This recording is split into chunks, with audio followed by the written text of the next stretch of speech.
กราบสวัสดีFCทั้งช่องของสงกรานต์นะคะมื้อนี้จะมีแนวทางตำล่าวของพบประสงค์ออกนามมาฝากค่ะพี่น้องเมื่อคืนนี้ตำล่าวพบประสงค์ออกนามกอดข้อกันมาในตาราง และก็เลขวิ่งกับบ่หลุดนะคะพี่น้องเลขวิ่งกับเขานะคะให้3กับ2มา2ค่ะพี่น้องกะขอคนอะไรคนละแค่ให้กับพอหรือว่าเป็นกำลังแรงใจให้กับพอบ่ประสงค์ออกนามเด้อค่ะหรือว่าอยากได้ตัวเลขด้วยตรงหรือว่าอยากมีน้ำชากาแฟให้กับพอกระทักพอไปได้เด้อค่ะเพราะว่าเอาเบอร์โทรพอลงให้ตลอดนะคะเอามื้อคืนนี้นะคะเลขเพิ่นกอดข้อกันมาในตารางแม่พี่น้องเบิ่งแน่6กับ5แม่กับตัวหอยของเพิ่นเนาะค่ะแต่จับคู่เพิ่นก็ให้2 6อยู่แต่ว่าบ่แม่น2 9เนาะพี่น้องคันกลับหัวก็จะเข้าที่2992แต่ว่าเลขวิ่งสายวิ่งเพิ่นบ่พลาดค่ะเลขวิ่งเพิ่นให้2กับมา92นะคะต่อค่ะสวัสดีพ่อมาตำลาวกอดข้อกันมาติพ่อ โอ้ พ่อคือว่าจับหายตัวนี้6 5นี่พ่อบ่อยัง โอ้ยจังว่าอยู่ขี้หัวเอานอนปอดโอ้ยจังว่า เอ้ยเนาะเรียกหัวขามันบ่มาสะพัดได้เจ้าของเลยบ่จับใส่ติพ่อแต่ว่าเด็กวิ่งกับเขาอยู่ดอกแม่นแต่ว่าจักปีแล้วบ่เคยจับเรียกหัวขาจักเที่ยมาจนได้อาจารย์ได้ก็น้อยกว่าหัวขาแล้วค่ะมาจนได้ก็บ่ค่อยมีบ่ค่อยถืออีหลีล่ะพ่อบ่มีผู้ถือผมบ่มีนี่เขาเรียกว่าหัวขา6นี่บ่มีเลยแล้วได้เลยอาจารย์ใดก็บ่ค่อยเข้าเลยแม่คันบ่เข้าก็บ่เข้าตามกันนะโลดเนาะเขาเรียกว่าหัวขาแล้วเอิ้นเลยมันก็ไปจังซั่นซะผมเฮ็ดมานี่โดนแล้วเรียกหัวขานี่92กับพันพอให้26อยู่เนาะมากลับหัวของหมู่นั่นมันมีหมดจ้ะล่ะมันบ่มีเลขเก้าคันมันมีเก้ามันก็ถือกันละค่ะ6กับ2ก็มีคือว่านั่นล่ะเลขวิ่งมันก็เข้าอยู่ดอกบ่หลุดจักเทื่อดอกเลขวิ่งบ่หลุดพ่อให้เพิ่นไปรูดเอาแต่ว่าก็อย่าเผลอแม่นบ่พ่อแม่นเผลอๆมาทั้งบุญทั้งลางอีกกันแล้วก็คือมาอีกคือว่านั่นล่ะค่ะวงนี่ล่ะมันเอาทั้งบนทั้งล่างค่ะเอาพ่อเอาเลขในตารางเลยเฮาเอาไหมเลขในตารางมี4มี1มี8 4 1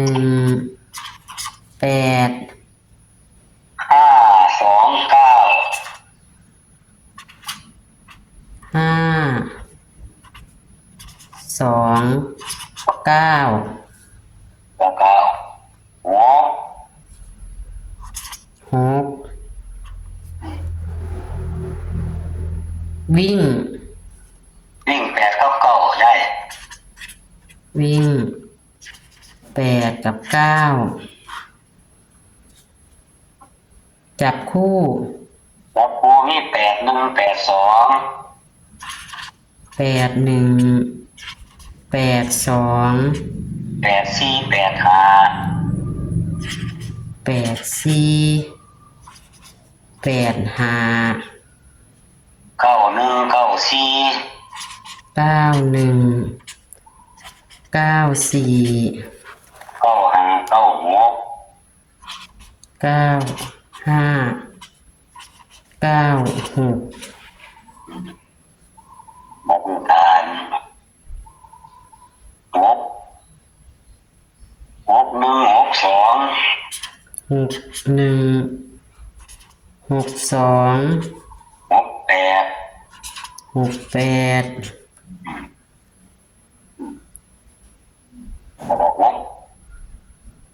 แล้วก็6 4 6 4 มันสิมาอีกบ่พ่อเลขเบิ้ลเอาไว้เอา8ก็9ละ8เพราะว่าห้างโดนแล้วหลายมือแล้ว อืม เลขดับพ่อเลขดับ0990เด้อ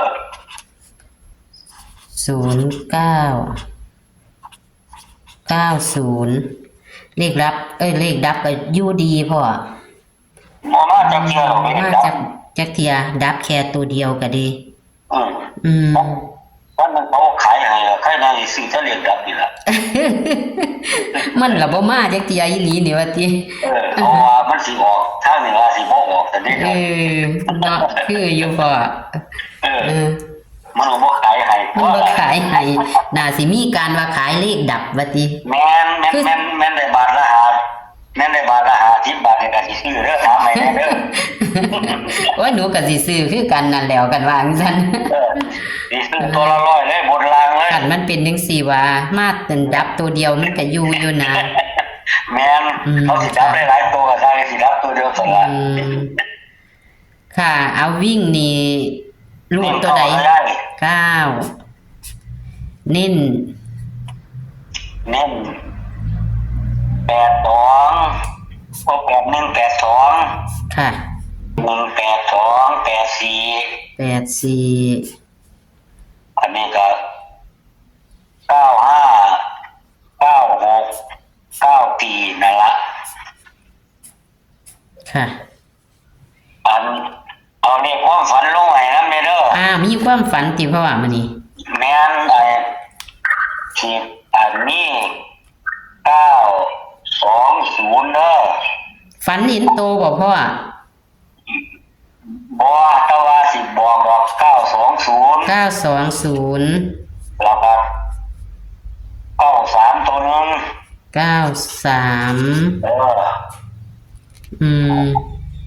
ฝันเมื่อคืนนี่ฝันว่าแม่ผู้คนตายนั่นล่ะค่ะเพิ่นมาก็เลยเว้ากับเพิ่นคุยกันบัดนี้หาข้าวมาสู่กันกินมี3คนนั่งอยู่นั่นน่ะค่ะมีผู้เฒ่า3คนก็ผมมาล่ะนั่งกินข้าวกินกับปลาแดกกระแซ่บว่านี่แม่ปลาแดกปลาชิ้นน้อยเฮานี่แม่กินกับปลาแดกกระแซ่บคำเขาคุยกันจำใส่คำละโตแม่ปลาชิ้นน้อยเฮาแม่โอ้เลขสิเข้าซะแล้วพ่อปานนี้กินจนว่าอิ่มบ่ว่าเนี่ยเขาก็อิ่มครับแต่เอาแม่ผู้มานำกันก็อิ่มแม่นี่ก็อิ่มค่ะแบบนี้บัดสิไปเพิ่นเลยเอาเงินใส่ถุงยางให้แม่หัดมาให้แม่2ถุงแม่ยายมีแต่เงินเหรียญนั่นแม่ค่ะเอานี่ล่ะแม่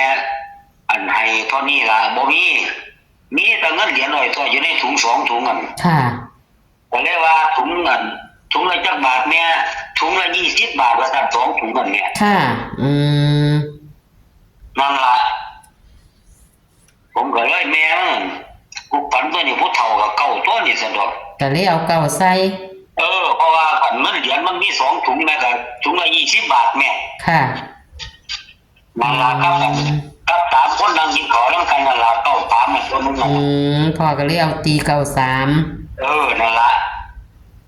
หรือว่าเลขพ่อน่ะมันจะเข้าแล้วเนาะพี่น้องเอามีความฝันประกอบแล้วฝันดีนำฝันได้กินข้าวกินจนอิ่มจนเต็มแม่นบ่พ่อแม่นขอให้เข้าเด้อเลขก็เลยแล้วก็เอาเงิน20 บาทให้เต็มถุง2ถุงว่าติหัดใส่ถุงยางมาดีให้เพิ่นตัดลิงเอามันถุงละจักบาทแต่แม่ถุงละ20 บาทแต่แม่ก็มีเท่านี้ล่ะค่ะนั่นล่ะก็เลยจับเอานำเพิ่น2ถุงนั่นล่ะค่ะค่ะขอให้มามีความฝันประกอบนำหรือว่ามันจะไปเลขใหญ่เลขไทยเฮาก็บ่จักเนาะพ่อเนาะแต่ว่าก็ฝากไว้ให้ไปเป็นแนวทางของตำลาวซะก่อนแม่นค่ะให้เพิ่นตัดลิ้นเอาเนาะพ่อ92 2090นี่เนาะเข้าศูนย์บ่ต้องไปซื้อหรอกเข้า โอ้นี่ ครับ แม่นเป็นเด็กดับเลยลืมข้าว แต่ ค่ะ ผมก็บ่ออกดอก ค่ะเอ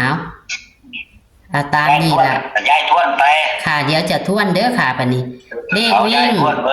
วิ่ง 8 กับ 9เน้นที่9นะคะ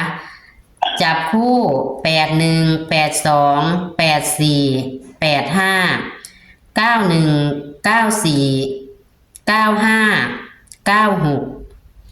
61 62 68 64เน้นที่81 82 84 94 95 96เนาะค่ะเน้น6คู่ค่ะ เลขกันเบิ้ลก็มี88 99เลขดับ0990ดับทุกงวดดับอยู่ความฝันของพอก็มี920และก็93เนาะค่ะ แม่นย้าย ค่ะก็ขอบคุณพอเด้อค่ะที่ให้แนวทางค่ะ ครับผม ค่ะ โชคดีมั่นมาแล้วนี่ย้าย ค่ะสวัสดีค่ะเบิ่งเนี่ยค่ะพี่น้องเลขเพิ่นแม่กอดข้อกันมาแม่6 กับ 5ข้างหัวกันอยู่นี่พี่น้องเพิ่นบ่ได้จับให้ พี่น้องเอ้ยพี่น้องส่วนเลขวิ่งของเพิ่นพี่น้องให้3 กับ 2มา2ค่ะแต่จับคู่บ่เข้านะคะเพิ่นมีความฝันนำเด้อพี่น้องเพิ่นมีความฝันเพิ่นฝันดีฝันว่าแม่เพิ่นที่เสียชีวิตแล้วกับผู้ใดนี่ล่ะค่ะมานั่งกินข้าวน้ำเพิ่นนะคะนั่งกินอยู่3คนพี่น้องกินข้าวก็แซ่บกินจนอิ่มจนเต็มกินข้าวกับปลาแดกปลาร้าซื่อๆพะนะพี่น้องเพิ่นก็เลยตีความฝันเพิ่นน่ะ920เพราะว่าแม่เพิ่นเอาเงินก่อนสิไปแม่เพิ่นเอาเงินให้2 ถุงมีแต่เหรียญบาทแล้วบัดนี้เพิ่นก็ถามแม่เพิ่นก็เลยว่านี่ล่ะเอาเงินให้20 บาทเพิ่นเลยตีผู้เฒ่าเป็นเก่าพี่น้องเพิ่นเลยตี920ค่ะพี่น้องเอาแคปหน้าจอเด้อค่ะพี่น้องมีความฝันนำค่ะแคปหน้าจอค่ะขอบคุณทุกการรับชมเด้อค่ะพี่น้องขอบคุณที่กดไลค์กดแชร์ให้กับช่องของสงกรานต์และพอบ่ประสงค์ออกนามนะคะขอให้ร่ำรวยนึกถือหวยตำลาววันที่22 กรกฎาคมคือวันพุธนี่เนาะพี่น้องเนาะโชคมันค่ะสวัสดีค่ะ